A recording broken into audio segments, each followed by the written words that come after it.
देशात ऑक्सिजनचा मोठा तुटवडा निर्माण झालाय आणि या अडचणीच्या प्रसंगात तातडीनं रिलायन्स समूहानं पुढाकार घेत जामनगर इथल्या रिफायनरीतून ऑक्सिजनचा पुरवठा सुरू केलेला आहे। देशाच्या अनेक भागांमध्ये रिलायन्सकडून हा ऑक्सिजन पुरवठा अखंडितपणे करण्यात येतो आहे। रिलायन्सने केलेल्या या मदतीची सर्वोच्च न्यायालयाकडूनही दखल घेण्यात आली आहे। एका सुनावणी दरम्यान सर्वोच्च न्यायालयाचे न्यायमूर्ती चंद्रचूड यांनी तोंड भरून या उपक्रमाचं कौतुक केलं। अशा कठीण प्रसंगात रिलायन्स समूहानं तातडीनं घेतलेला पुढाकार सगळ्यांकरताच एक उदाहरण असल्याचं ते म्हणाले। तर एक प्रशासक म्हणून आमच्यासाठी ही एक मोठी शिकवण असल्याचं अतिरिक्त सचिव डावरा यांनी सांगितलं। जामनगर प्रकल्पातून अखंडितपणे 700 मेट्रिक टनपेक्षाही जास्त ऑक्सिजन पुरवठा केला जातोय, त्यामुळे अनेकांचे जीव वाचलेत। रिलायन्सकडून सुरू असलेल्या या मदतीवर मुकेश आणि नीता अंबानी यांनी जातीनं ते लक्ष ठेवून आहेत। इतकंच नाही तर मुंबई आणि जामनगरमध्ये कोविड सेंटरही उभारण्यात आली आहेत। रिलायन्स समूहाने जो उपक्रम सुरू केला किंवा जे इनिशिएटिव्ह जो पुढाकार घेतला त्या पुढाकाराचं जगभरातून कौतुक होतं आहे। अतिरिक्त सचिवांनी तर कौतुक केलंच, पण न्यायमूर्तींकडून सुद्धा कौतुक करण्यात आलेलं आहे। न्यायाधीशांकडून न्यायाधीश चंद्रचूड यांनी सुद्धा तोंड भरून रिलायन्स उद्योग समूहाचं कौतुक केलेलं आहे। जामनगर आणि मुंबई इथं कोविड केअर सेंटर्स उभी केलेली आहेत। त्याचबरोबर वेगवेगळ्या रुग्णालयांमध्ये वेगवेगळ्या अतिरिक्त सुविधा सुद्धा रिलायन्स समूहाकडून पुरवल्या गेलेल्या आहेत। नगर महानगर या बुलेटिनमध्ये इथेच थांबतोय। काही क्षणामध्ये मुख्यमंत्री उद्धव ठाकरे संवाद साधणार आहेत जनतेशी। ते या कोरोना काळासंदर्भात काय बोलतात, सुविधांसंदर्भात काय बोलतात, नव्या काही घोषणा करतात का आणि लॉकडाऊन संदर्भात काय बोलतात हे बघणं महत्त्वाचं ठरणार आहे। काही क्षणात आपण थेट उद्धव ठाकरे यांना ऐकणार आहोत। तोपर्यंत इथेच थांबतोय। पहा फक्त न्यूज 18 लोक।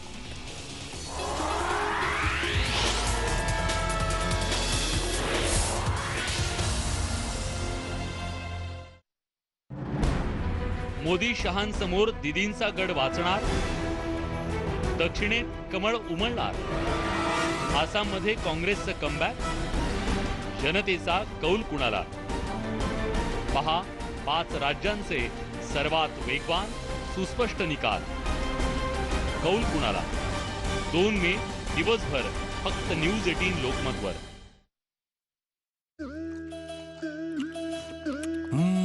मिसळले देशी राजापुरी आंबे, खडे मसाले आणि प्रेम, तर बनलं निलॉन्स राजस्थानी लोणचं। माझा लॉकडाऊन तसाच गेला जशी मागची अनेक वर्ष।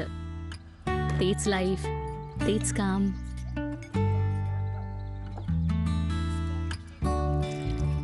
घरदार सांभाळणं माझी इच्छा होती, पण स्वतःच काही करणं माझं स्वप्न होतं। तर मग ठरवलं की आता कारण नाही, ध्येय नक्की करायचं। एक नवी स्वातंत्र्य साजरे करा, स्माइल करा आणि सुरुवात करा कोलगेट। आपल्या स्वतःच्या घरामध्ये देखील होऊ शकतो जर्म्सचा धोका। इथे, इथे आणि इथे। म्हणून नवीन डेटॉल वाइप्सची सुरक्षितता इथे, इथे आणि इथे 99.9% जर्म्स पासून संरक्षण देतात। नवीन डेटॉल वाइप्स, गरज जिथे, सुरक्षितता तिथे। हिंगडाला हिंगडाला हिंगडाला हिंगडाला हिंगडाला हिंगडाला हिंगडाला जगातल्या निवडक हिंगापासून बनवलेला हिंगराज, हिंगाचा राजा एव्हरेस्ट हिंगराज। धन आसन आधी आपला कॅस्ट्रॉल सीआरबी टर्बोमॅक्सचा कॅन उचला, त्याचे झाकण उघडून आत असणाऱ्या कुपनचा QR कोड स्कॅन करा आणि सोन्याचे नाणे जिंकण्याची संधी मिळवा। कॅस्ट्रॉल सीआरबी टर्बोमॅक्सची धन आसन ऑफर इंजिनचे आयुष्य दुपटीने वाढवते आणि आपल्याला देते समृद्धी। फ्लफी, आम्ही लोक ना कोरोना व्हायरस पासून प्रोटेक्टेड आहोत, कारण की आमच्याकडे मम्मा आहे।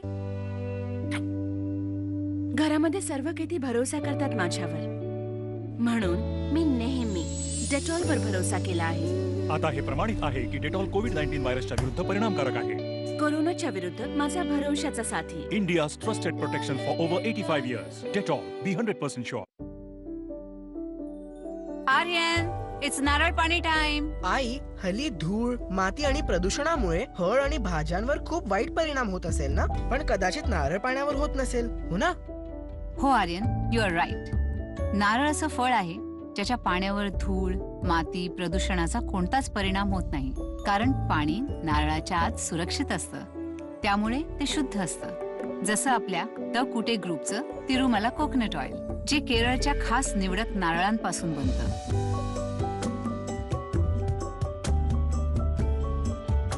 आपल्या नात्यांसोबत आपला विश्वास सुद्धा अटूट बनवा.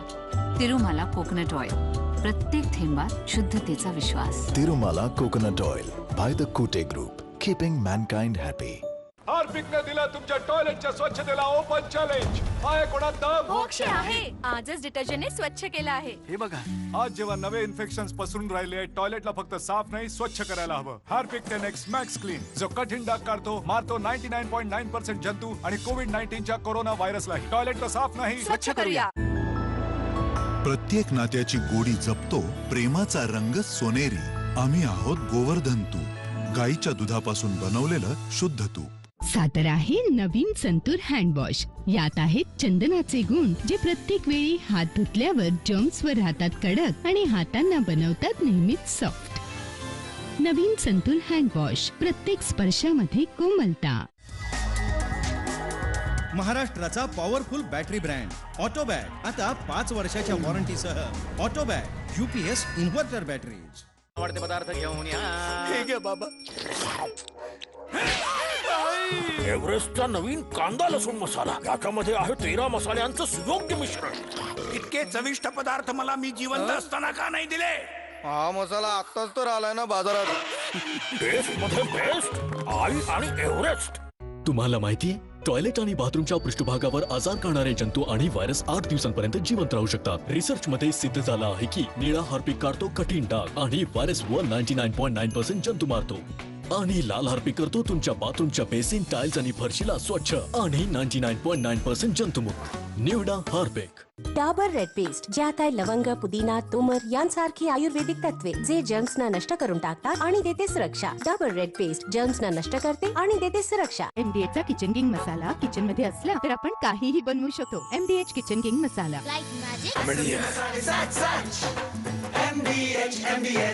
हार्पिकने दिला तुमच्या टॉयलेटच्या स्वच्छतेला ओपन चॅलेंज. आहे कोणात दम? मोक्ष आहे. आजच डिटर्जंटने स्वच्छ केलं आहे. हे बघा, आज जेव्हा नवे इन्फेक्शन्स पसरून राहिले, टॉयलेटला फक्त साफ नाही स्वच्छ करायला हवं. हार्पिक 10X मॅक्स क्लीन, जो कठीण डाग काढतो, मारतो 99.9% जंतू आणि कोविड-19च्या कोरोना व्हायरसला. टॉयलेटला साफ नाही स्वच्छ करूया. आई नेहमी किचन मध्ये का असते? जी सगळ्यांसाठी जेवण बनवते, तिची खुर्ची नेहमी रिकामी का असते? आम्ही मानतो की आईची जागा फक्त किचन मध्ये नसते. म्हणून आता जेमिनी रिफाइंड ऑइल सह बनलेलं जेवण राहतं खूप वेळ फ्रेश आणि न्यूट्रिशियस. कारण आता आहे आईची वेळ. तुमचं जेमिनी बनलं आहे भारताचं number 1 quality sunflower oil. Priya, Marathi मॅट्रिमोनीवर तुम्ही कंट्रोल करू शकता की तुमचं प्रोफाईल कोण पाहू शकतं. मला माहितीये, मातोश्रीनं सांगा. आत्ताच मराठी मॅट्रिमोनी ऍप डाउनलोड करा. हे आहे न्यूज 18 नेटवर्क. आपण पाहत आहात न्यूज 18 लोकमत. आमची पहोच, तुमची ताकद.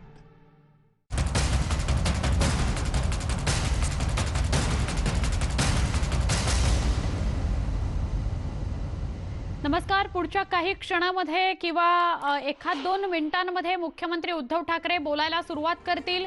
ते जनतेशी संवाद साधणार आहेत. व्हिडिओ कॉन्फरन्सिंगद्वारे सोशल माध्यमातून ते जनतेशी संवाद साधणार आहेत.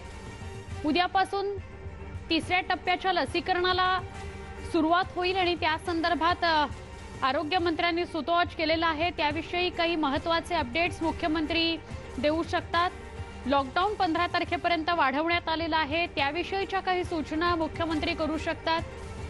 18 वर्षावरील सगळ्यांना, 18 ते 45 वयोगटातल्या सगळ्यांना लसीकरण होणार आहे. उद्यापासून त्याची सुरुवात होती आणि हे लसीकरण किंवा ही लस मोफत दिली जाणार का याच्याविषयीची घोषणा, स्पष्टता, अशा अनेक मुद्द्यांवर मुख्यमंत्री संवाद साधू शकतात. मागच्या 2-3 आठवड्यांमध्ये सलग रेमडेसिव्हिर संदर्भात, ऑक्सिजन संदर्भात, ऑक्सिजनच्या कमतरतेमुळे निर्माण झालेल्या प्रसंगांसंदर्भात ते बोलू शकतात. आमचे प्रतिनिधी उदय जाधव यांच्याशी बोलूया. उदय, काही क्षण त्यानंतर मुख्यमंत्री संवाद साधतील आणि उत्सुकता आहे ते कोणत्या विषयावर बोलतात? मुख्यमंत्री उद्धव ठाकरे थोड्याच वेळात राज्याच्या जनतेशी संवाद साधणार आहेत. संवाद साधत असताना राज्य जनतेला देखील उत्सुकता आहे, ती म्हणजे उद्या 1 मे महाराष्ट्र दिन आहे आणि महाराष्ट्र दिनापासूनच राज्यामध्ये लसीकरण कार्यक्रमाला मोठ्या प्रमाणात सुरुवात होणार होती. ती म्हणजे 18 ते 44 वर्षावरील जे नागरिक आहेत त्यांच्यासाठी. आणि हा संपूर्ण लसीकरणाचा कार्यक्रम हा मोफत असणार आहे. त्यासाठी राज्य सरकारने नेमकं काय नियोजन केलेलं आहे, कारण हा जो एवढा मोठा वर्ग आहे त्यांची लोकसंख्या जवळपास 5 कोटीहून अधिक आहे. त्यामुळे एवढ्या मोठ्या लोकांचं लसीकरण कसं होणार आहे, त्यासाठी किती लसीकरण केंद्र असणार आहेत राज्यामध्ये, ते कुठे आणि कसे असतील याबद्दलची माहिती जी आहे मुख्यमंत्री सविस्तरपणे देतील अशी राज्याच्या जनतेला अपेक्षा आहे. सर्वात महत्वाचं म्हणजे केंद्राकडनं राज्याला अजूनही लसींचा पुरवठा जो आहे तो पुरेसा झालेला नाही. अजूनही अपुरा पुरवठा जो आहे तो राज्याकडे आहे. मात्र उद्या 1 मे महाराष्ट्र दिन आहे, तर महाराष्ट्र दिनाचा औचित्य साधून लसीकरण कार्यक्रमाचा शुभारंभ जो आहे तो करावा अशी मुख्यमंत्र्यांची इच्छा आहे. आणि त्यानुसार जेवढा साठा उपलब्ध आहे तेवढा साठा आपण लसीकरणासाठी वापरावा आणि लसीकरण कार्यक्रमाचा शुभारंभ करावा अशा मुख्यमंत्र्यांनी सूचना ज्या आहेत आरोग्य मंत्रालयाला दिलेल्या आहेत. त्यामुळे आरोग्य मंत्रालय देखील आता सज्ज झालेले आहे. उद्या 1 मे महाराष्ट्र दिनापासून राज्यामध्ये लसीकरण कार्यक्रम सुरू करण्यासाठी 18 ते 44 वयोगटापर्यंतचा. आणि या सगळ्या कार्यक्रमासंदर्भात मुख्यमंत्री काय अधिक माहिती सांगतात याबद्दल उत्सुकता आहे. त्याचबरोबर राज्यामध्ये जो काय कोविड-19 संसर्गाचा प्रादुर्भाव सुरू आहे त्या संदर्भात राज्य सरकार काय काय उपाययोजना करत आहे याबद्दलचा अधिक तपशील जे आहेत मुख्यमंत्री राज्याच्या जनतेला विश्वासाने सांगतील. कारण अजून एक विषय फक्त की उद्यापासून 3ऱ्या टप्प्याचं लसीकरण सुरू होणार असलं तरी एका बाजूला आतापर्यंत जे लसीकरण 2ऱ्या टप्प्याचं सुरू होतं त्यात लसींचा निर्माण झालेला किंवा जाणवत असलेला तुटवडा आणि आता उद्या परत जेव्हा 3ऱ्या टप्प्याचं लसीकरण सुरू होतंय तेव्हा अशी परिस्थिती उद्भवू नये या संदर्भात सुद्धा ते सुतोवाच करू शकतात. अगदी बरोबर आहे, कारण 2ऱ्या टप्प्यातलं जे आहे म्हणजे 45 वर्षावरील जे हा आठवणं स्वाभाविक आहे. मुंबई महाराष्ट्राला आपण मिळून घेतल्यानंतर 61 वर्ष उद्या पूर्ण होत आहेत. हा म्हणता हा काळ निघून गेला. पहिला प्रथम मी त्या सर्व वीरांना ज्यांनी ज्यांनी बलिदान देऊन रक्त सांडून लढ्यामध्ये भाग घेऊन हाल अपेष्टा सोसून त्याग करून मुंबई महाराष्ट्राला मिळवून दिली त्या सर्व वीरांना नम्रपणे अभिवादन करतोय. कामगार दिन आहे. कामगार दिनाच्या सुद्धा सर्व माझ्या कामगार बांधवांना आणि भगिनींना शुभेच्छा देतोय. महाराष्ट्र दिन आणि कामगार दिन दोन्ही एका दिवशी आणि त्याचं महत्त्व म्हणजे संयुक्त महाराष्ट्राच्या त्या लढ्यामध्ये गिरणी कामगार उतरला होता, तमाम कामगार वर्ग उतरला होता, संपूर्ण मराठी माता भगिनी बांधव उतरले होते. त्यांनी जर का तो लढा दिला नसता तर मुंबई महाराष्ट्राला मिळाली नसती. आणि म्हणून शेतकरी आणि कामगार ह्या दोघांचंही अत्यंत मोलाचं योगदान आपल्या या महाराष्ट्र दिनाच्या निमित्ताने आठवून त्यांचं स्मरण करून त्या सर्वांना मानाचा मुजरा करणं हे आपलं कर्तव्य आहे. गेल्याही वर्षीचा 1 मे म्हणजे आपल्या महाराष्ट्र राज्याला 60 वर्ष झाली. यावर्षी 61 वर्ष झाली.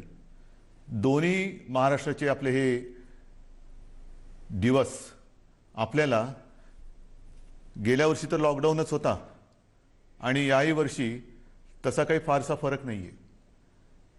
हे काय आपल्या मागे दुष्टचक्र लागले काय कळत नाही आहे.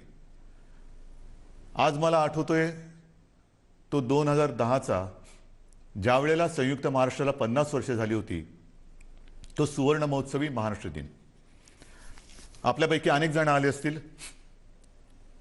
बांद्रा कुर्ला कॉम्प्लेक्सला लाखो लोक जमली होती. स्वतः शिवसेना प्रमुख होते, आपले बाबासाहेब पुरंदरे होते, संपूर्ण मंगेशकर कुटुंबीय होतं आणि लता दिदींनी ती पुन्हा एकदा आठवण जागवली होती. बहु असो तो सुंदर जे गीत त्यांनी त्यावेळेला जवाहरलालजींच्या समोर गायलं होतं. त्यांनी त्या आठवणी पुन्हा जाग्या करून दिल्या आणि तो सुवर्ण महोत्सव, तो सुवर्ण क्षण आज सुद्धा माझ्या डोळ्यासमोर आहे. ठीक आहे, हाही काळ जाईल आणि पुन्हा एकदा तो सुवर्ण दिन आपण त्याच सोन्याच्या झळाळीने साजरा करू शकू, नव्हे तो करूच, हा मला आत्मविश्वास आहे. साधारणतः आता आपण लॉकडाऊन सदृश्य निर्बंध घालून गेले काही दिवस, मी काही दिवस मोजत बसलेलो नाहीये, पण झालेले आहेत. लॉकडाऊनसारखं तुम्ही बंधनं आम्हाला टाकली, मग नेमकं झालं काय, केलं काय? कालच आपल्या माननीय उच्च न्यायालयाने आपल्या ॲडव्होकेट जनरल साहेबांना विचारलेलं आहे की जी काही बंधनं आज लावलेली आहेत त्याहीपेक्षा अधिक कडक, म्हणजे जसं गेल्या वर्षी लावला होता तसा कडक लॉकडाऊन लावण्याची आवश्यकता आहे का, हे तुम्ही सरकारला विचारा. मी आपल्याला विचारतोय.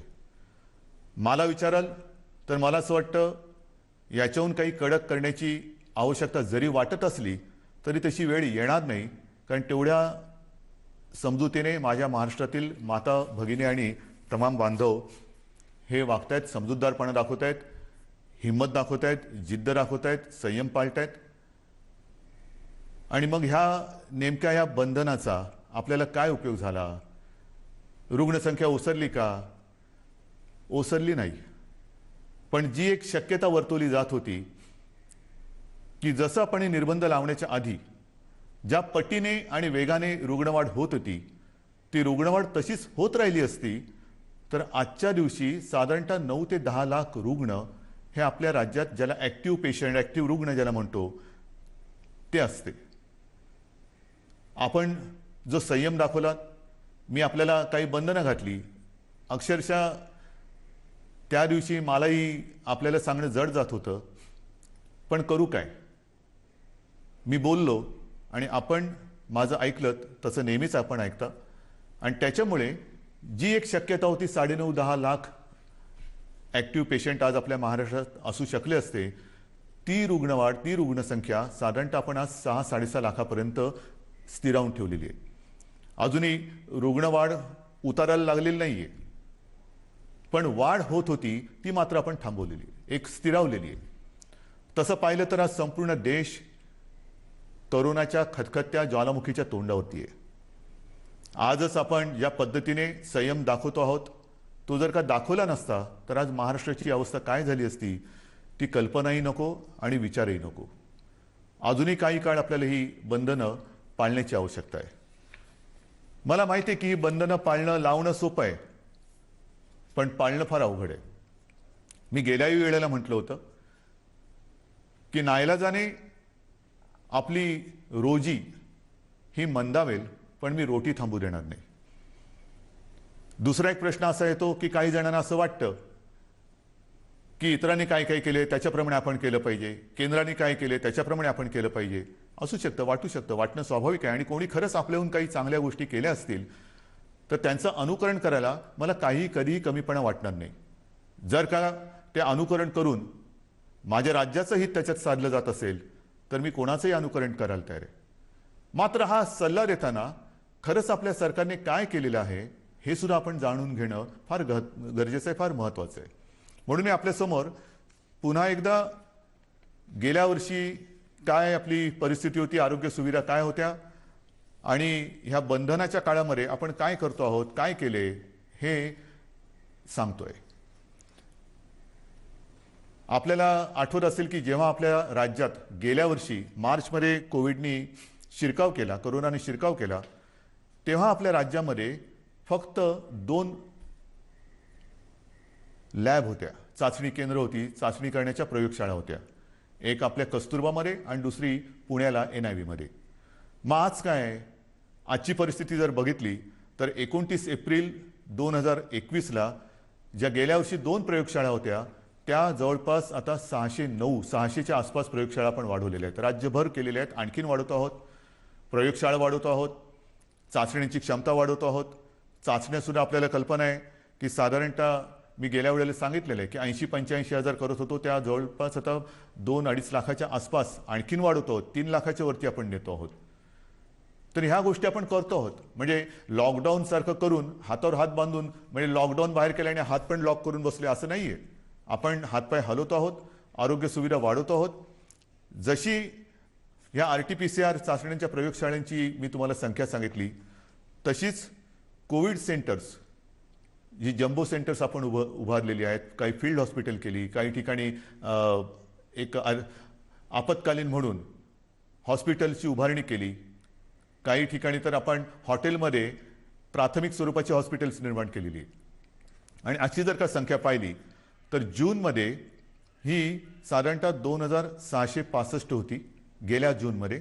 आता ही साधारणतः 5000 म्हणजे 5500च्या आसपास आपण केलेली आहे. 5500 कोविड केअर सेंटर्स हे आपण राज्यात उभारलेली आहेत. म्हणजे जवळपास दुप्पट. प्रयोगशाळा जर का बघितल्या मगाशी सांगितल्या त्या 2,600 म्हणजे किमान 300 पट आपण वाढवलेले आहेत. जे आपण बेड्स म्हणतो रुग्णशय्या त्या जूनमध्ये किती होत्या गेल्या त्या 3,36,000 होत्या आणि आता जवळपास 4,31,000 आहेत. आणखीन वाढवतो आपण. ऑक्सिजन त्याच्यामध्ये ऑक्सिजनच्या किती होत्या जूनमध्ये 42,800 साधारण होत्या. आता 86,000च्या आसपास ऑक्सिजनच्या खाटा आपण त्यांची सुविधा निर्माण केलेली आहे. ICU बेड्स किती होते गेल्या जूनमध्ये साधारणतः 11,882 होते. आता 28,937 म्हणजे 2.5 पट वाढ केलेली आहे. व्हेंटिलेटर्स काही जण म्हणतात की व्हेंटिलेटर्स केंद्राने एवढे दिले होते ना, आपण कुठे नाही म्हणत नाही, पण त्यातले दुरुस्त नादुरुस्त जरी पकडले तर गेल्या वर्षी जूनमध्ये 2020 जूनला साधारणतः 3,744 व्हेंटिलेटर्स आपल्याकडे होते. आता 29 एप्रिल म्हणजे कालच्या तारखेला साधारणतः 11,713 हे व्हेंटिलेटर्स आपल्या राज्यामध्ये आहेत. म्हणजे आपण ही एवढी वाढ करतो आहोत. प्रश्न काय येतो, मी मागेही आपल्याला सांगितलं की बेड्स आपण वाढवू शकतो, इतर काही गोष्टी वाढवू शकतो, पण डॉक्टर्स नर्सेस आणि आता तर वेगळीच अडचण आली ऑक्सिजन. ऑक्सिजन एवढ्या मोठ्या प्रमाणावरती लागायला लागलाय आणि लागतोय. काही वेळेला म्हणजे AC मध्ये बसलो तरी परिस्थिती ऐकून घाम फुटतो. ऑक्सिजन आत्ता नाही मिळाला तर काय होणार हा एक मोठा प्रश्न असतो. मी आपल्याला गेल्या वेळेला सांगितलं होतं की आपल्या राज्याची रोजची ऑक्सिजन निर्माण करण्याची क्षमता ही साधारणतः 1200 मेट्रिक टन आहे रोजची. आज आपण साधारणतः 1700च्या आसपास मेट्रिक टन हा रोजचा वापरतोय. केंद्राने आपल्याला 1200च्या वरचा साधारणतः 500च्या आसपास जो मेट्रिक टन लागतोय तो इतर राज्यातून आणण्याचा एक कोटा ठरवून दिलेला आहे की इतर राज्यातून तुम्ही हा ऑक्सिजन घेऊ शकता किंवा घ्या. आता त्यातली काही ऑक्सिजन जिथून आणण्याचे प्लांट आहेत ते जवळ आहेत, काही शेकडो किलोमीटरवर आहेत, काही हजारो किलोमीटरवरती आहेत, पण तरी देखील आपण बाहेरून आणणारे ऑक्सिजन मिळणारा ऑक्सिजन आहे त्या ऑक्सिजनचेही पैसे देतो आणि ऑक्सिजनच्या वाहतुकीसाठी मग ते टँकर असतील, रेल्वे असतील, इतर कोणत्याही गोष्टी असतील त्याचे सुद्धा पैसे वेळेवर देऊन आपल्या राज्यामध्ये आपला प्रयत्न चाललेला आहे. ही फार मोठी विचित्र परिस्थिती आहे की वेळेवर ऑक्सिजन सर्वत्र पुरवणे हा आपला फार मोठा प्रयत्न चालू आहे आणि आपल्या सगळ्यांच्या सहकार्याने किंबहुना आपल्या सगळ्यांचे जे काही आशीर्वाद आहेत त्याच्यामुळे आपण ही परिस्थिती नाही म्हटलं तरी थोडी समतोल राखण्याचा बॅलन्स करण्याचा प्रयत्न करतो आहे. मात्र रुग्णवाढ अधिक झाली तर मात्र मोठी अडचण निर्माण होण्याची शक्यता आहे. सुदैवाने रुग्णसंख्या ही स्थिरावलेली आहे. ऑक्सिजन आपण अगदी काठोकाठ किंवा कट टू कट ज्याला म्हणतो तशा पद्धतीने हा पुरवत आहोत. तशीच एक परिस्थिती ती म्हणजे अचानक आता रेमडेसिवीरची मागणी ही फार मोठ्या प्रमाणात वाढली. सगळ्यांना रेमडेसिवीर पाहिजे. रेमडेसिवीरच्या बाबतीमध्ये मागे कदाचित मी आपल्याला सांगितलं असेल नसेल, परंतु आपल्याला रोजची सरासरी 50,000 इंजेक्शनची आवश्यकता आहे. आपण आज किती मिळवत आहोत तर केंद्राने, कारण ह्याचं जे वितरण आहे तर ऑक्सिजन सारखं केंद्राने रेमडेसिवीर इंजेक्शनचं सुद्धा वितरण हे स्वतःच्या हातात घेतलेलं आहे. कोणत्या राज्याला किती, कारण परिस्थिती फारच वाईट आहे. प्रत्येक राज्याला ऑक्सिजन पाहिजे, इंजेक्शन्स पाहिजे, रेमडेसिवीर पाहिजे, व्हेंटिलेटर्स पाहिजेत.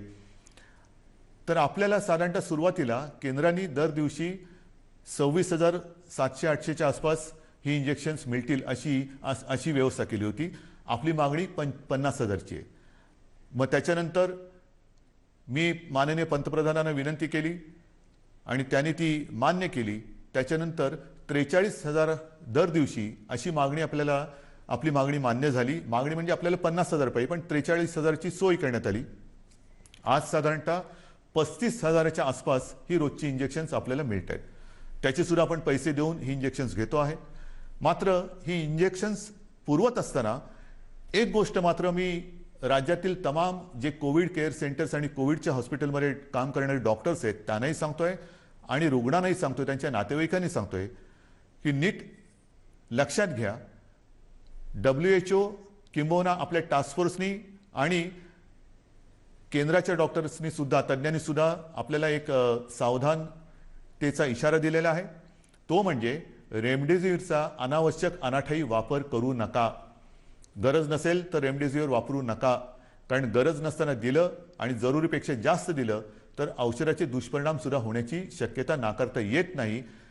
आणि म्हणून मी सर्वांना सांगतोय की रेमडेसिवीर द्यायचं की नाही हा जो काही निर्णय आहे तो आपल्यावरती उपचार करणाऱ्या डॉक्टरांना घेऊ द्या. याचा अर्थ असा नाही की आपल्याकडे रेमडेसिवीरचा तुटवडा आहे, अजिबात नाही. तो तर आपण आणतो आहोत. जसजसा साठा आपल्याला पुरवठा वाढतोय तसतसं आपण ते वितरण करतोय. पण अनावश्यक रेमडेसिवीरचा वापर हा आपण करू नये अशी माझी सर्वांना एक नम्र विनंती आहे. या सगळ्या गोष्टी सांगत असताना ऑक्सिजन हा एक विषय आहेच. ऑक्सिजनबद्दल मी आपल्याला सांगितलं की ऑक्सिजन हा आपल्याला किती लागतो, किती मिळतोय. मग तुम्ही विचाराल की हे असं किती दिवस चालणार, आणखीन किती दिवस आपण बाहेरून ऑक्सिजन आणणार. मी कालच आपण वृत्तपत्रात वाचलं असेल की कालच मी आपल्या राज्यातील सर्व जिल्हाधिकारी आणि विभागीय आयुक्तांची बैठक घेतली आणि त्या बैठकीमध्ये मी त्यांना स्पष्ट सूचना दिलेल्या आहेत की गेल्या काही दिवसांमध्ये आपण संपूर्ण राज्यात, जिल्ह्यांमध्ये, तालुक्यामध्ये जी काही हॉस्पिटल्स आहेत त्या हॉस्पिटल्समध्ये ऑक्सिजन निर्माण करणारे किंबहुना ऑक्सिजन पुरवणाऱ्या प्लांटची व्यवस्था करा. त्याप्रमाणे आपण टेंडर सुद्धा काढलेले आहेत, खरेदी सुरू झालेली आहे. एक गोष्ट लक्षात घ्यायला पाहिजे की एखादी गोष्ट प्लांट उभा करायचा असेल तर तो प्लांट त्याच्या उभारणीसाठी नाही म्हटलं तर एक 15-20 दिवस हे लागतात आणि तो कार्यान्वित करण्यासाठी एक साधारणतः 20-25 दिवस काळ हा लागू शकतो. म्हणजेच काय की काही ठिकाणी आपण काम सुरू केलेलं आहे. येत्या काही दिवसामध्ये हे सगळे प्लांट्स आपले सुरू होतील आणि त्याच्यानंतर मात्र मला खात्री आहे एकतर वेळ तशी येणार नाही, पण कोविडची जर का तिसरी लाट जरी आली तरी ऑक्सिजन आपल्याला कुठेही कमी पडू द्यायचा नाही. ही एक आपण तयारी केलेली आहे. त्याचं फळ हे त्यावेळेला नक्की मिळेल, पण ती वेळ येऊ नये ही माझी एक प्रार्थना आहे. आपल्याला सर्वांना माहिती आहे की याच्यामध्ये काय काय करावं लागतं. आता ताबडतोबीने काय करायचं, तर काही ठिकाणी आपण हाही एक प्रयत्न केलेला आहे आणि करतो आहोत की लिक्विड ऑक्सिजन हा त्याची ने-आण करता येऊ शकते, पण गॅस ऑक्सिजन त्याची ने-आण करता येणं हे शक्य नसतं. मग काय करायचं, तर जिथे जिथे हा गॅस ऑक्सिजन उपलब्ध आहे तो वाहून नेता येणं शक्य नसल्याने आपण त्याच्या बाजूला कोविड केअर सेंटर टाकतो आहोत. म्हणजे ऑक्सिजन जर का रुग्णापर्यंत नेऊ शकत नसू तर रुग्ण हे त्याच्या बाजूला आणतो आहोत आपण. हाही एक प्रयत्न करतोय आणि अशा प्रयत्नामध्ये आपण महाजनकोच्या खापरखेडा आहे, अकोला आणि परळी येथील केंद्रानजीक आपण मोठ्या प्रमाणावरती जम्बो कोविड सेंटर टाकतो आहे. अगदी नागोठण्याला करतोय, रिलायन्सच्या प्रकल्पाच्या बाजूला. त्याच्यानंतर पेणमध्ये आपण JSW कंपनीच्या रुग्णालयात तिथे सुद्धा आपण हे जम्बो केअर सेंटर करतो आहोत. म्हणजे कोणताही प्रयत्न आपण सोडत नाही. लॉयड स्टीलच्या वर्धा परिसरामध्ये 1000 बेडची आपण सुविधा निर्माण करतो आहोत. कुठेही आपण सोडत नाही आहोत. त्याचबरोबर ऑक्सिजन कॉन्सन्ट्रेटर मोठ्या प्रमाणात आपण प्राप्त करण्याचा प्रयत्न करतो. सुरुवातही झालेली आहे. सुमारे 350 PSA ऑक्सिजन प्लांट 350 त्याच्यात 10 सुमारे केंद्राने दिलेले आहेत. एक 10च्या आसपास हे प्लांट आपल्याला केंद्र सरकारने दिलेत, पण राज्य सरकार आपल्या माध्यमातून आपल्या खर्चाने सुमारे 350 PSA ऑक्सिजन प्लांट हे लावतो आहोत आणि येत्या काही दिवसात हे कार्यान्वित होतील. चाचण्यांची सुद्धा मी तुम्हाला परिस्थिती सांगितलेली आहे की रोज सुमारे 2.5 लाख चाचण्या आपण करतो आहोत. त्या आणखीन 3 लाखाच्या वरती आपण जाणार आहोत. याच्यामध्ये सुद्धा सुमारे 60%च्या आसपास 60 ते 70% या RT-PCR आहेत आणि उरलेल्या ह्या रॅपिड अँटीजेन टेस्ट आहेत. म्हणजे आपण सर्वतोपरी प्रयत्न करतो. पण होतंय काय की काही वेळेला ह्या सगळ्या गोष्टी करत असताना गेलं वर्ष हे एवढं ताणतणावाचं गेलेलं आहे आणि तो ताणतणाव कमी होण्याच्या ऐवजी आणखीन वाढलेला आहे. म्हणजे गेलं वर्षभर आपली संपूर्ण आरोग्य यंत्रणा, मग ती आपली डॉक्टर्स वगैरे सगळी मंडळी आली आणि यंत्रसामुग्री सुद्धा ही एक क्षण सुद्धा उसंत न घेता ही चालते. मग ते ऑक्सिजन प्लांट चालू आहेत, AC चालू आहेत, व्हेंटिलेटर्स चालू आहेत, सगळ्याच काही गोष्टी चालू आहेत. आणि ह्या सगळ्या गोष्टी त्यासुद्धा ताण किती सहन करणार. मग आपण पाहिलं असाल की गेल्या काही दिवसामध्ये काही ठिकाणी दुर्घटना घडत आहेत. नाशिकला ऑक्सिजन प्लांटमध्ये लिकेज झालं, त्याच्यानंतर विरारच्या इकडे AC ब्लास्ट झाला, तिकडे ऑक्सिजन होता, त्यांनी एवढा भडका घेतला की हालचाल करायला वेळ मिळाली नाही. अशा काही दुर्घटना ह्या घडताना दिसत आहेत. आणि मग पंचायत अशी होते की स्वतःच्या जीवाचा विचार न करता जीवावर उदार होऊन जे सगळे आपले कर्मचारी आहेत, डॉक्टर्स, नर्सेस, वॉर्ड बॉयज, सगळे हे हताश होऊन जातात. म्हणजे मी नाशिकची दुर्घटना झाल्यानंतर दुसऱ्या दिवशी तिथल्या सर्व कर्मचाऱ्यांशी झूम कॉन्फरन्स केली. अक्षरशः तुम्हाला सांगतो, काही जण माझ्याशी बोलताना रडायला लागले होते की आम्हाला बघवत नव्हतं ते दृश्य की समोर ज्यांच्यासाठी आम्ही पूर्ण आटोकाट प्रयत्न करून जीव वाचवण्याचा प्रयत्न करतो ते रुग्ण ऑक्सिजनची गळती झाल्यामुळे तळमळताना आम्हाला पाहवत नव्हतं. काय करू शकतो. ह्या अशा दुर्घटना. त्याच्यानंतर परभणीमध्ये ऑक्सिजनच्या लाईनवरतीच तिकडे वादळी वारं सुटलं आणि ऑक्सिजनच्या लाईनवरतीच झाडाची फांदी पडली. दुर्घटना झाली नाही हे नशीब, पण अशा काही अकल्पित घटना ह्या सुद्धा घडत आहेत. आणि म्हणून मी याही सूचना दिलेल्या आहेत. एक तर ज्या जम्बो कोविड सेंटरची आपण उभारणी केलेली आहे, ज्याला आपण फील्ड हॉस्पिटल्स म्हणू, जी तात्पुरत्या स्वरूपाची, त्याला सुद्धा आता काही ठिकाणी 1 वर्ष होत आलं. आता पावसाळा तोंडावर आलेला आहे. अतिवृष्टी होणार, सततवृष्टी होणार, वादळ येणार, विजा कडाडणार, मग कुठे पूर येईल, पाणी घुसेल.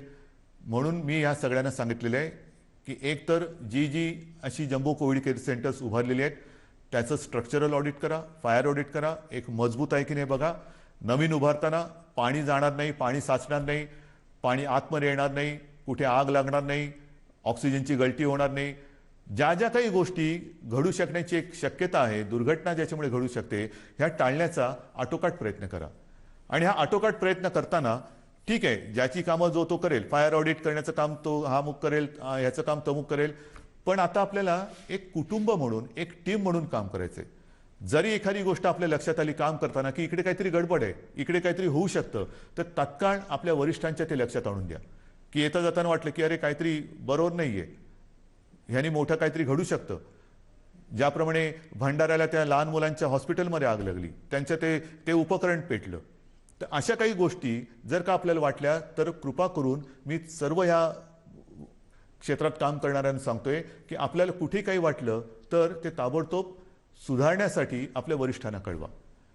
ह्या गोष्टी आपल्याला आता कराव्या लागतील, बघाव्या लागणार आहेत. जसं ही एक व्यवस्था आपण केली तशीच मी ह्या निर्बंधाची घोषणा करताना आपल्याला मगाशी जे बोललो की रोजी कदाचित मंदावेल पण रोटी थांबू देणार नाही.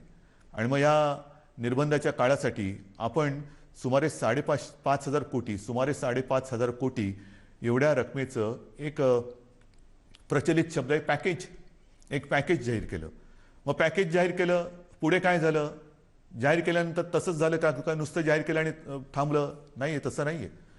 आपल्याला कल्पना आहे की सुरुवातीला आपण जी शिवभोजन थाळी 10 रुपयात सुरू केली गोरगरिबांचं पोट भरायला, ती या कोविड काळामध्ये गेले वर्षभर 5 रुपयांनी केली होती.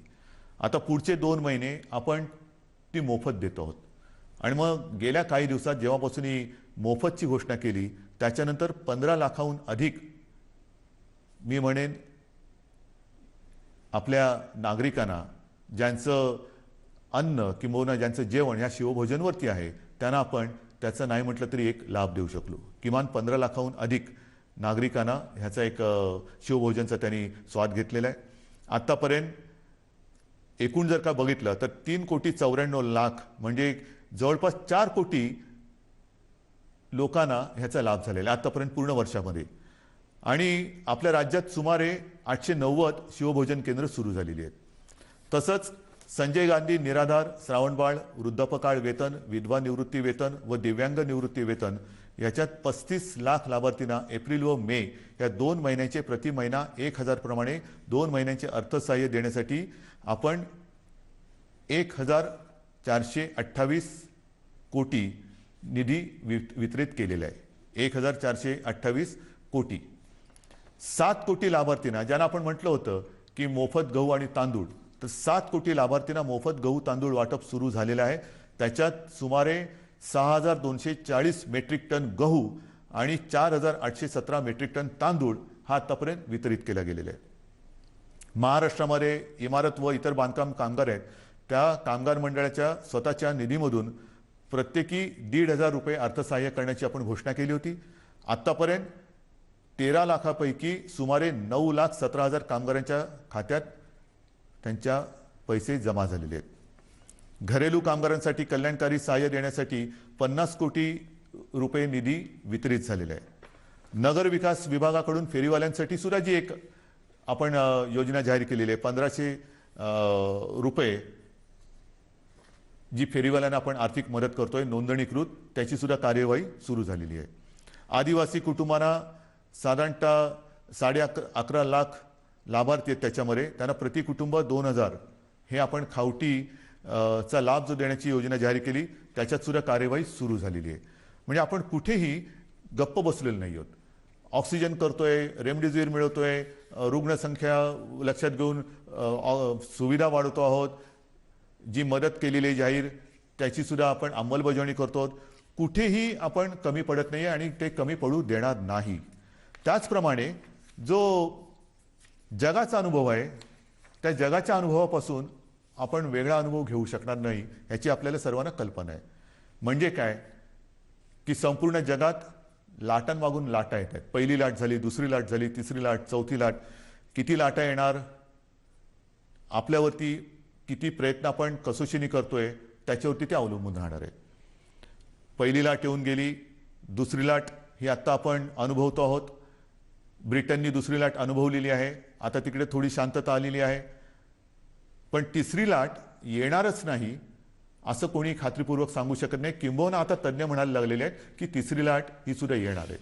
मग आत्तापासून आपण तिसऱ्या लाटेच्याही संकटाला तोंड देण्याची तयारी ही सुरू केलेली आहे.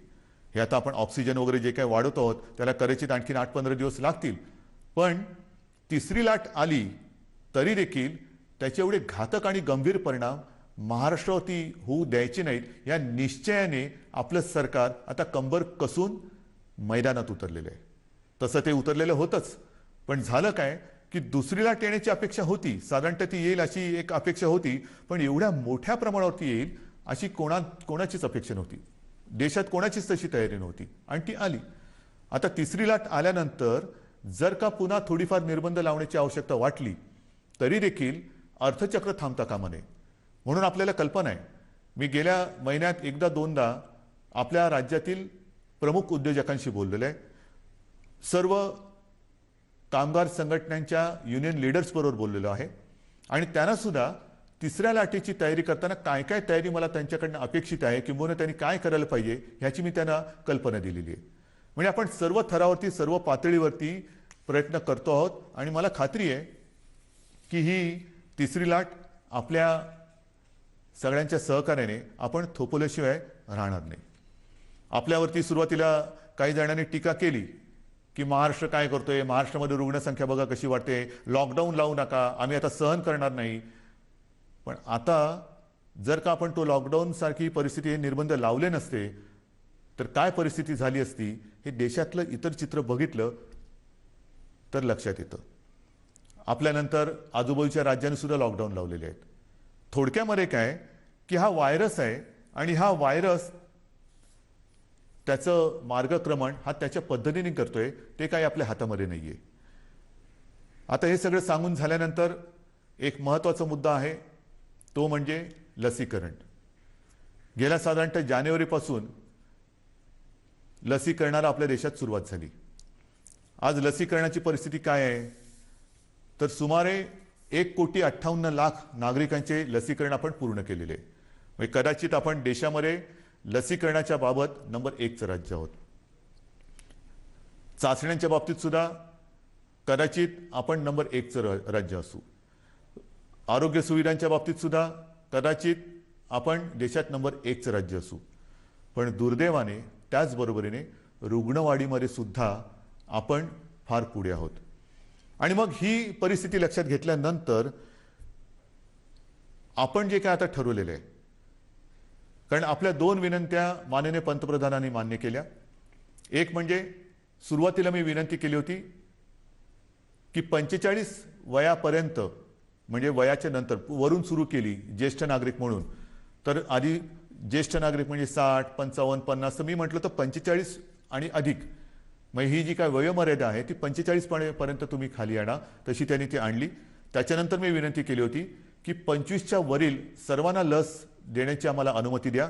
ती तर त्यांनी 18 पासून सुरू केली. त्याच्याबद्दल मी माननीय पंतप्रधानांचे धन्यवाद मानलेलेच आहे, त्यांना त्यांचे आभार मानलेले आहेत, धन्यवाद दिलेले आहेत. आता 1 मे पासून 18 ते 44 या वयोगटातील नागरिकांची लसीकरणाची जबाबदारी केंद्र सरकारने आपल्यावर टाकलेली आहे आणि आपण ती समर्थपणाने पेललेली आहे. 18 ते 44 या वयोगटात सुमारे 6 कोटी नागरिक हे आपल्या राज्यामध्ये आहेत. सुमारे 6 कोटी म्हणजे 6 कोटी, आणि जर का त्यांना जर नाही त्यांना 2 डोस द्यावे लागतात, म्हणजे 6 कोटी अधिक 6 कोटी 12 कोटी डोसेस हे आपल्याला लागणार आहेत. 12 कोटी डोसेस कसे आणणार, पैसे कुठून आणणार? आर्थिक चणचण आहे. आर्थिक चणचण आहे, जरूर आहे, पण आपल्याला शेवटी जीव महत्त्वाचा आहे. माझा प्रत्येक नागरिक त्याचा जीव मुख्यमंत्री म्हणून मला आणि आपल्या महाविकास आघाडीच्या सरकारला महत्त्वाचा आहे.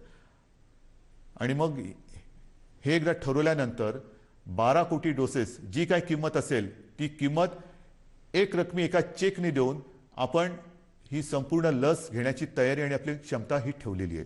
जर आज आपल्याला 12 कोटी डोसेस मिळत असतील तर त्याची सर्व किंमत, त्याची जे काय पैसे असतील ते एक रकमी एका चेकने देऊन हे आपण घेण्याची तयारी ठेवलेली आहे. ती एवढ्यासाठी की कोणत्याही परिस्थितीत आपल्याला या संकटातून बाहेर पडायचं आहे. ही आपली ताकद आहे, ही आपली क्षमता आहे, आणि ही ताकद ही तुमच्याच आशीर्वादाची ताकद आहे. ही काय आम्ही इकडून तिकडून नाही आणलेली. पण होतंय असं की ज्याप्रमाणे रेमडेसिवीर आहे, ऑक्सिजन आहे, त्याचप्रमाणे या लसीचा सुद्धा एक पुरवठा त्याला मर्यादा आहे. ज्या लस उत्पादकांशी आम्ही बोलतो आहोत, आज तरी आपल्या देशामध्ये 2च लस उत्पादक आहेत. एक सिरम पुण्याला आहे आणि भारत बायोटेक आहे.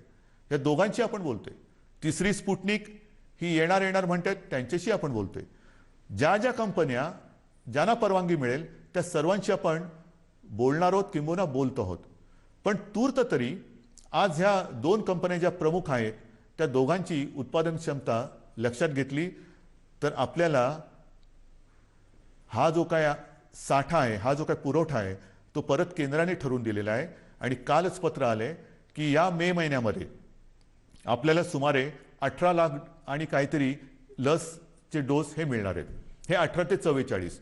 माझी अपेक्षा आहे की या व्यतिरिक्त 45 वर्षाचा जो साठा आहे, पुरवठा आहे, तो नियमितपणाने केंद्र सरकार आपल्याला करत राहील. पण 18 ते 44 काही जणांचा असा गैरसमज कदाचित झाला असेल की केंद्र सरकार 18 ते 44 वयोगटातील नागरिकांचं सुद्धा लसीकरण मोफत करत आहे. मला असं वाटतं की त्यांनी थोडी माहिती घेण्याची गरज आहे. केंद्राने स्पष्ट निर्देश तसे दिलेले आहेत की जी काही लस उत्पादित होते त्याच्यामध्ये 50% हे केंद्र सरकार घेणार आहे आणि उरलेल्या 50%मध्ये इतर सर्व राज्य, त्याच्यामध्ये काही उद्योग समूह आणि खाजगी हॉस्पिटल्स यांच्यासाठी हा 50% साठा किंवा जो काही कोटा आहे तो त्यांनी विभागून दिलेला आहे. मग आपली तयारी तर 12 कोटी डोस घ्यायची आहे. आपल्याला मिळत आहेत किती? या महिन्यात 18 लाख. आज आपल्याकडे 3 लाख आलेले आहेत. 3 लाख आज आलेले आहेत. 18 लाख ह्या महिन्यात मिळतील सांगितलेलं आहे. तारीख अजून मिळालेली नाहीये. पण आता आपल्याला थांबता नाही येणार, अजिबात थांबून चालणार नाही. कारण या संकटातून बाहेर पडायचं असेल तर ज्याप्रमाणे ब्रिटनने केलं, त्यांनी त्यांच्या लोकसंख्येतला एक मोठा टक्का हा लसीचा पहिला डोस देऊन सुरक्षित केलेला आहे. आपल्याला सुद्धा त्याचप्रमाणे जावं लागेल. लस जशी मिळेल, जशी उपलब्ध होईल तशी ती घेऊन आपल्याला आपल्या नागरिकांना ती दिलीच पाहिजे आणि ते आपलं सरकार दिल्याशिवाय राहणार नाही. आणि म्हणून मी आपल्याला एक विनंती करायला आज मुद्दामून आपल्यासमोर आलेलं आहे. उद्यापासून आपण 18 ते 44 या वयोगटातील नागरिकांचं लसीकरण हे जसजसं आपल्याला लसीचा पुरवठा मिळतोय तसतसं सुरू करतो आहे. 18 म्हटल्यानंतर युवा आलाच, आणि युवा आला म्हटल्यानंतर उत्साह आलाच. काल सुद्धा आपण पाहिलं असेल की कोविन ॲप हे कोसळलं. जसं गेल्या वेळेला सुद्धा लसीकरण सुरू केलं आणि ते ॲप क्रॅश झालं, तसंच काल हे ॲप क्रॅश झालं. होणार, हे काही दिवस होणार. जोपर्यंत हे मार्गी लागत नाही तोपर्यंत ह्या थोड्या गोष्टी होणार आणि त्या होऊ नयेत म्हणून आज मी पुन्हा एकदा माननीय पंतप्रधानांना विनंती केलेली आहे, पत्र पाठवलेलं आहे की एक तर आपण केंद्र म्हणून प्रत्येक राज्यासाठी एक वेगळं ॲप तयार करून ते आपल्या मुख्य ॲपला जोडा, किंवा सर्व राज्यांना त्यांची त्यांची ॲप तयार करण्याची परवानगी द्या की प्रत्येक राज्य आपला ॲप तयार करेल आणि ती ॲप आपल्या मुख्य ॲपबरोबर जोडली जातील. आता हे झालं तर सुविधा अधिक वाढेल, लसीकरण त्याचं नोंदणी हे अधिक सुरळीत होईल.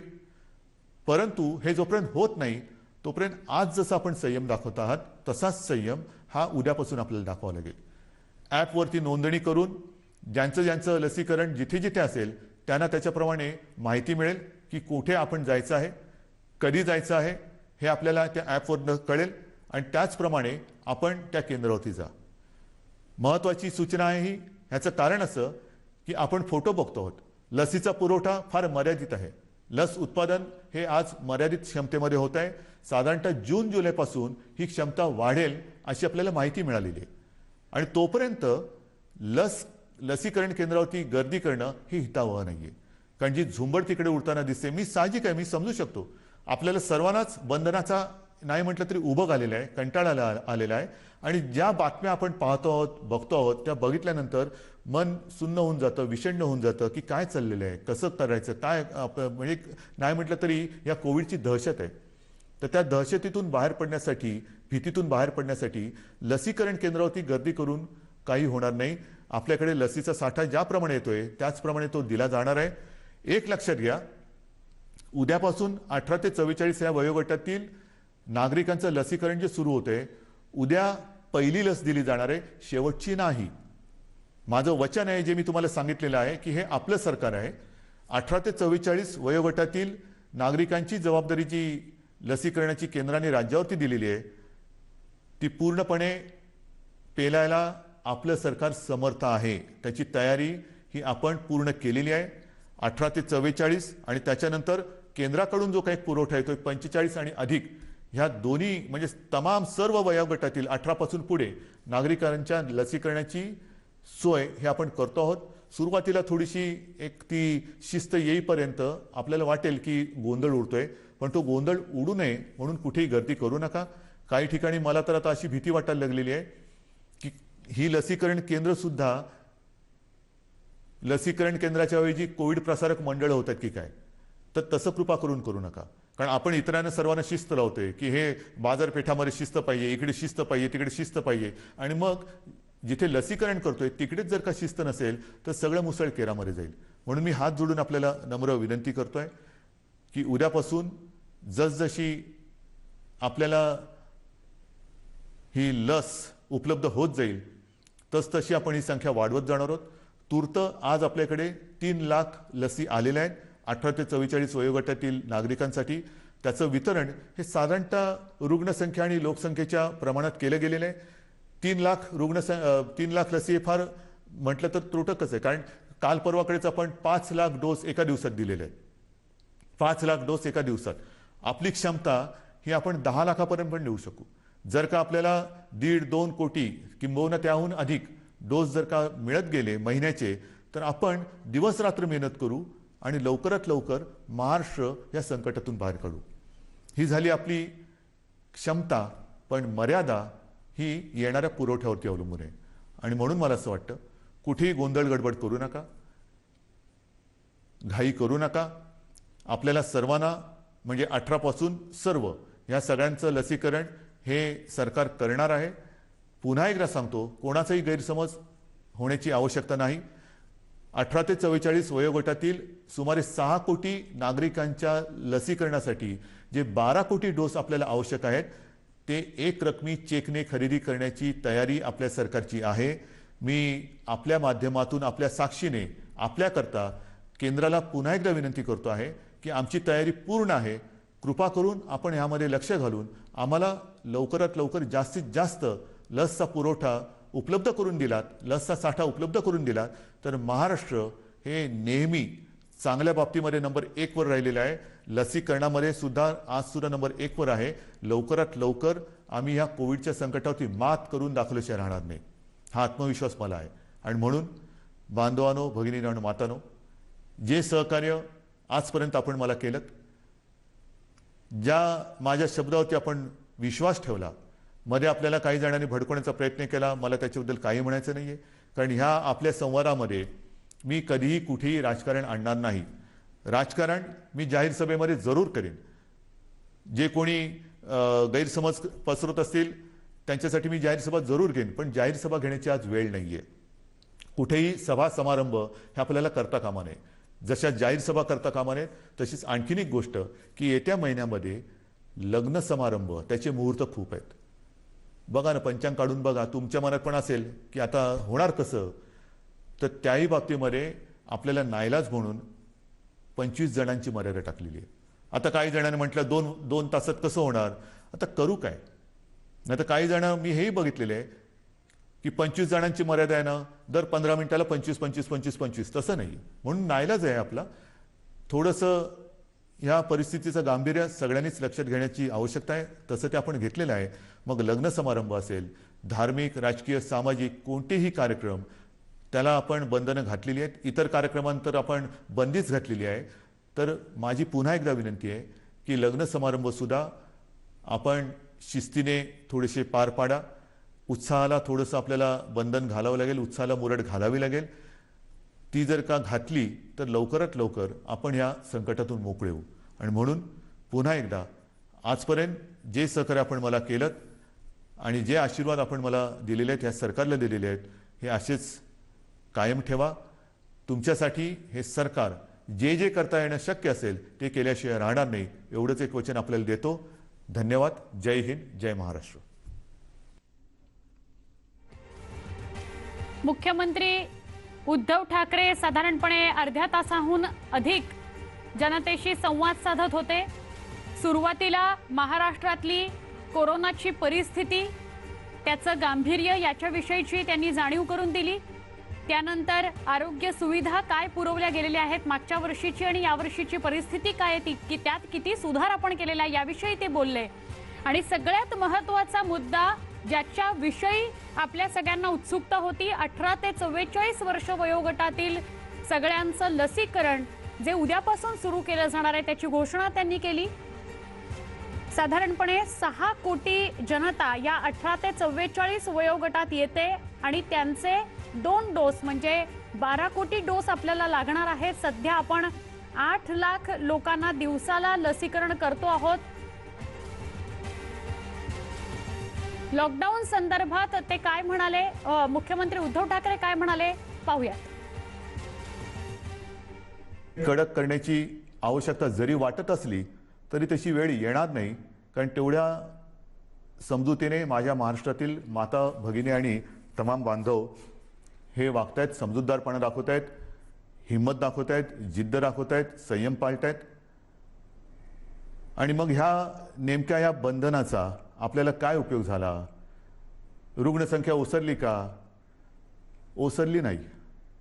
पण जी एक शक्यता वर्तवली जात होती की जसं आपण निर्बंध लावण्याच्या आधी ज्या पटीने आणि वेगाने रुग्णवाढ होत होती, ती रुग्णवाढ तशीच होत राहिली असती तर आजच्या दिवशी साधारणतः 9 ते 10 लाख रुग्ण हे आपल्या राज्यात, ज्याला ऍक्टिव्ह पेशंट, ऍक्टिव्ह रुग्ण ज्याला म्हणतो, ते असते. 29 एप्रिल 2021ला ज्या गेल्या वर्षी 2 प्रयोगशाळा होत्या त्या जवळपास आता 600च्या आसपास प्रयोगशाळा आपण वाढवलेल्या आहेत. राज्यभर केलेल्या आहेत. आणखीन वाढवतो आहोत. प्रयोगशाळा वाढवतो आहोत. चाचण्यांची क्षमता वाढवतो आहोत.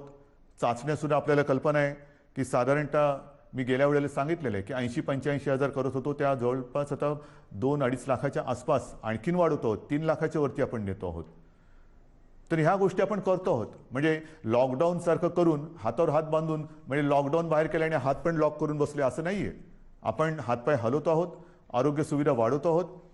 जशी ह्या RT-PCR चाचण्यांच्या प्रयोगशाळांची मी तुम्हाला संख्या सांगितली, तशीच कोविड सेंटर्स, ही जम्बो सेंटर्स आपण उभारलेली आहेत. काही फील्ड हॉस्पिटल केली, काही ठिकाणी एक आपत्कालीन म्हणून हॉस्पिटलची उभारणी केली. काही ठिकाणी तर आपण हॉटेलमध्ये प्राथमिक स्वरूपाची हॉस्पिटल्स निर्माण केलेली. बाहेरून आणणारे ऑक्सिजन, मिळणारा ऑक्सिजन आहे, त्या ऑक्सिजनचेही पैसे देतो. आणि ऑक्सिजनच्या वाहतुकीसाठी मग ते टँकर असतील, रेल्वे असतील, इतर कोणत्याही गोष्टी असतील, त्याचे सुद्धा पैसे वेळेवर देऊन आपल्या राज्यामध्ये आपला प्रयत्न चाललेला आहे. ही फार मोठी विचित्र परिस्थिती आहे की वेळेवर ऑक्सिजन सर्वत्र पुरवणे हा आपला फार मोठा प्रयत्न चालू आहे आणि आपल्या सगळ्यांच्या सहकार्याने किंबहुना आपल्या सगळ्यांचे जे काही आशीर्वाद आहेत त्याच्यामुळे आपण ही परिस्थिती नाही म्हटलं तरी थोडी समतोल राखण्याचा बॅलन्स करण्याचा प्रयत्न करतो आहे. मात्र रुग्णवाढ अधिक झाली तर मात्र मोठी अडचण निर्माण होण्याची शक्यता आहे. सुदैवाने रुग्णसंख्या ही स्थिरावलेली आहे. ऑक्सिजन आपण अगदी काठोकाठ किंवा कट टू कट ज्याला म्हणतो तशा पद्धतीने हा पुरवत आहोत. WHO किंबहुना आपल्या टास्क फोर्सनी आणि केंद्राच्या डॉक्टर्सनी सुद्धा तज्ज्ञांनी सुद्धा आपल्याला एक सावधानतेचा इशारा दिलेला आहे. तो म्हणजे रेमडेसिवीरचा अनावश्यक अनाठायी वापर करू नका. गरज नसेल तर रेमडेसिवीर वापरू नका. कारण गरज नसताना दिलं आणि जरुरीपेक्षा जास्त दिलं तर औषधाचे दुष्परिणाम सुद्धा होण्याची शक्यता नाकारता येत नाही. आणि म्हणून मी सर्वांना सांगतोय की रेमडेसिवीर द्यायचं की नाही हा जो काही निर्णय आहे तो आपल्यावरती उपचार करणाऱ्या डॉक्टरांना घेऊ द्या. याचा अर्थ असा नाही की आपल्याकडे रेमडेसिवीरचा तुटवडा आहे. अजिबात नाही. तो तर आपण आणतो आहोत. जसजसा साठा आपल्याला पुरवठा वाढतोय तसतसं आपण ते वितरण करतोय. पण अनावश्यक रेमडेसिवीरचा वापर हा आपण करू नये. आपण संपूर्ण राज्यात जिल्ह्यांमध्ये तालुक्यामध्ये जी काही हॉस्पिटल्स आहेत त्या हॉस्पिटल्समध्ये ऑक्सिजन निर्माण करणारे किंबहुना ऑक्सिजन पुरवणाऱ्या प्लांटची व्यवस्था करा. त्याप्रमाणे आपण टेंडर सुद्धा काढलेले आहेत. खरेदी सुरू झालेली आहे. एक गोष्ट लक्षात घ्यायला पाहिजे की एखादी गोष्ट प्लांट उभा करायचा असेल तर तो प्लांट त्याच्या उभारणीसाठी नाही म्हटलं तर 15-20 दिवस हे लागतात आणि तो कार्यान्वित करण्यासाठी एक साधारणतः 20-25 दिवस काळ हा लागू शकतो. म्हणजेच काय की काही ठिकाणी आपण काम सुरू केलेलं आहे. येत्या काही दिवसामध्ये हे सगळे प्लांट्स आपले सुरू होतील आणि त्याच्यानंतर मात्र मला खात्री आहे एकतर वेळ तशी येणार नाही पण कोविडची जर का तिसरी लाट जरी आली तरी ऑक्सिजन आपल्याला कुठेही कमी पडू द्यायचा नाही. ही एक आपण तयारी केलेली आहे. गेल्या साधारणतः जानेवारीपासून लसीकरणाला आपल्या देशात सुरुवात झाली. आज लसीकरणाची परिस्थिती काय आहे तर सुमारे 1,58,00,000 नागरिकांचे लसीकरण आपण पूर्ण केलेले आहे. म्हणजे कदाचित आपण देशामध्ये लसीकरणाच्या बाबत नंबर 1चं राज्य आहोत. चाचण्यांच्या बाबतीत सुद्धा कदाचित आपण नंबर 1चं राज्य असू. आरोग्य सुविधांच्या बाबतीत सुद्धा कदाचित आपण देशात नंबर 1चं राज्य असू. पण दुर्दैवाने त्याचबरोबरीने रुग्णवाढीमध्ये सुद्धा आपण फार पुढे आहोत.